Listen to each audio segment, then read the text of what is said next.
एक अच्छे चरित्र और मन का निर्माण हजार ठोकरें खाकर ही होता है। हेलो दोस्तों, स्वागत है आपका हमारे चैनल डू यू नो में। दोस्तों, आज हम प्रीवियस ईयर में विभिन्न परीक्षाओं में पूछे गए भारत और उसकी नदियों के बारे में पढ़ेंगे, जो कि आने वाली आगामी परीक्षाओं railway, UPSC, SSC, UP triple SC आदि परीक्षाओं के लिए बहुत ही इंपॉर्टेंट टॉपिक है। तो आइए दोस्तों, स्टार्ट करते हैं इस वीडियो को। और आपसे निवेदन है कि आप कृपया मेरे चैनल को सब्सक्राइब करें, लाइक करें और दूसरों के साथ शेयर करें, जिससे कि हम अपनी 1000 सब्सक्राइबर की जर्नी को जल्दी ही पूरा करें और लाइव आकर आपको क्लासेस दे पाएँ। तो दोस्तों, आइए स्टार्ट करते हैं। भारत की नदियाँ। भारत की सबसे पवित्र नदी कौन सी मानी जाती है? गंगा नदी है। ये तो एक जनरल क्वेश्चन है। गंगा को बांग्लादेश में किस नदी के नाम से जाना जाता है? पद्मा नदी के नाम से जाना जाता है। गंगा और ब्रह्मपुत्र की संयुक्त जलधारा किस नाम से जानी जाती है? मेघना के नाम से जानी जाती है। दोस्तों, ये बहुत इंपॉर्टेंट क्वेश्चन है। भारत की कौन सी नदी सुंदरवन का डेल्टा बनाती है? गंगा और ब्रह्मपुत्र, दो नदियां मिलकर सुंदरवन डेल्टा को बनाती हैं। सांगपो नदी किस राज्य से होकर भारत में प्रवेश करती है? अरुणाचल प्रदेश से। तवा किसकी सहायक नदी है? नर्मदा नदी की सहायक नदी है तवा। यमुना की सहायक नदी कौन कौन सी है? चंबल, बेतवा, केन। ये यमुना नदी की सहायक नदियाँ हैं। किस नदी को बिहार का शोक कहा जाता है? कोसी नदी को बिहार का शोक कहा जाता है, क्योंकि इस नदी में लगभग हर साल बहुत ही भयंकर बाढ़ आती है, क्योंकि ये हर साल अपना दिशा बदलती रहती है। इसकी दिशा हमेशा बदलती है, इसकी वजह से ये विभिन्न क्षेत्रों में बहुत ही ज़्यादा भयंकर बाढ़ का कारण बनती है, इसलिए इसे बिहार का शोक कहते हैं। कौन सी नदी बंगाल का शोक कही जाती है? दामोदर नदी को बंगाल का शोक कहा जाता है। कौन सी नदी भ्रंश द्रोणी से होकर बहती है? नर्मदा नदी भ्रंश द्रोणी से होकर बहती है। हाल ही में केंद्र सरकार ने किस नदी को राष्ट्रीय दर्जा देने की घोषणा की है? गंगा नदी को राष्ट्रीय दर्जा देने की घोषणा की गई है। प्रायद्वीपीय भारत की सबसे बड़ी नदी कौन सी है? गोदावरी नदी प्रायद्वीपीय भारत की सबसे बड़ी नदी है। भारत के में बहने के अनुसार भारत की सबसे लंबी नदी गंगा नदी है और यमुना इसकी सहायक नदी है। सबसे लंबी सहायक नदी है यमुना। कावेरी नदी कहाँ गिरती है? बंगाल की खाड़ी में कावेरी नदी गिरती है। पंजाब के निर्माण में सबसे महत्वपूर्ण कौन सी नदी का महत्व है? सिंधु नदी पंजाब के निर्माण में सबसे महत्वपूर्ण नदी है।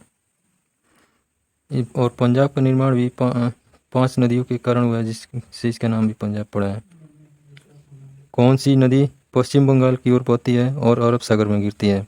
नर्मदा नदी पश्चिम बंगाल की ओर बहती है, पश्चिम की ओर से बहती है और अरब सागर में गिरती है। पश्चिम बंगाल में कौन सी दो नदियों की लंबाई समान है? सिंधु और ब्रह्मपुत्र की लंबाई लगभग समान है। कावेरी जल विवाद किन राज्यों के बीच हुआ है?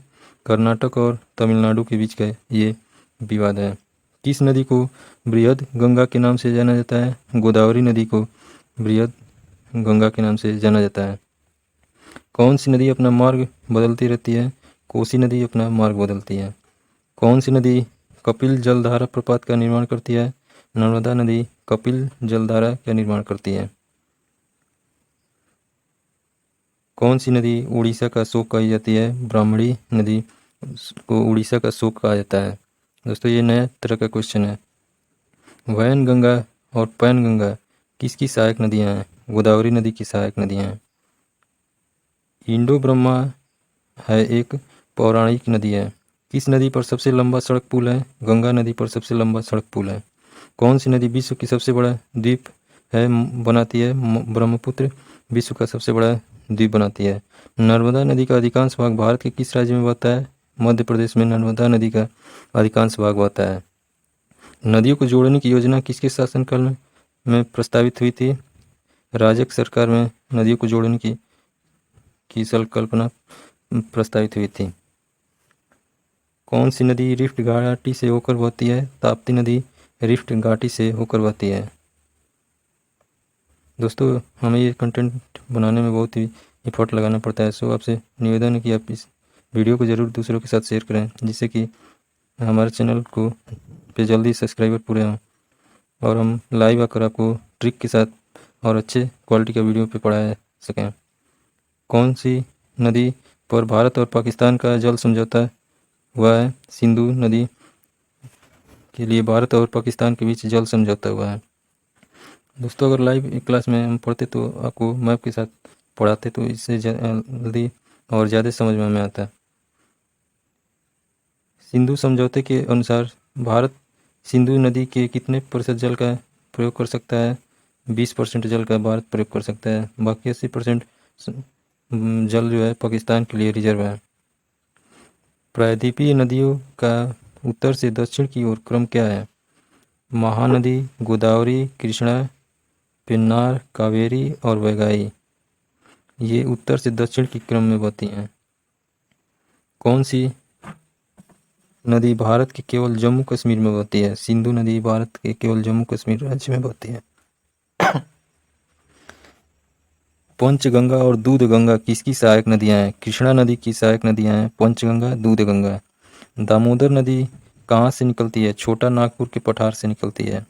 दक्षिण भारत के पठारी प्रदेश में कौन सी नदी दो भागों में विभाजित करती है? नर्मदा नदी दक्षिण भारत के पठारी प्रदेशों को दो भागों में विभाजित करती है। क्षिप्रा नदी किसकी सहायक नदी है? चंबल नदी की सहायक नदी है क्षिप्रा नदी। भारत की कौन सी नदी का मुहाना उद्गम स्थल दोनों भारत में ही है? दक्षिण की ओर। किस नदी के किनारे पर प्रसिद्ध महाकालेश्वर मंदिर है? नर्मदा नदी के किनारे पर प्रसिद्ध महाकालेश्वर मंदिर है। विश्व का सबसे बड़ा डेल्टा किन नदियों द्वारा निर्मित किया गया है? गंगा और ब्रह्मपुत्र द्वारा। किस स्थान पर भागीरथी और अलकनंदा मिलकर गंगा का निर्माण करती है? देवप्रयाग में भागीरथी और अलकनंदा नदी मिलकर गंगा को बनाती हैं। दोस्तों ये बहु ऐसे ही एसएससी के पेपर में आया हुआ क्वेश्चन है। अरावली पर्वत श्रृंखला किस नदी प्रणाली से विभाजित होती है? चंबल और साबरमती नदी से विभाजित होती है। लूनी नदी कहाँ गिरती है? कच्छ के रण में लूनी नदी गिरती है। तिब्बत में मानसरोवर झील के पास कौन सी नदियाँ निकलती हैं? सतलज, सिंधु और ब्रह्मपुत्र नदी तिब्बत में मानसरोवर झील के पास से निकलती हैं। कौन सी मुख्य प्रायद्वीपीय नदियाँ डेल्टा का निर्माण नहीं करती हैं? नर्मदा और ताप्ती नदी जो है डेल्टा का निर्माण नहीं करती हैं। कौन सी नदी बांग्लादेश में जमुना के नाम से जानी जाती है? ब्रह्मपुत्र नदी बांग्लादेश में जमुना के नाम से जानी जाती है। किस नदी को दूसरी गंगा के नाम से जाना जाता है? कावेरी नदी को दूसरी गंगा के नाम से जाना जाता है। पेन्नार की सहायक नदियाँ कौन सी है? पापाधनी और चित्रावती जो है पेन्नार की सहायक नदियाँ हैं। दोस्तों इसी के साथ आज का वीडियो समाप्त होता है। आप इसे ज़रूर शेयर, सब्सक्राइब और लाइक करें। धन्यवाद दोस्तों।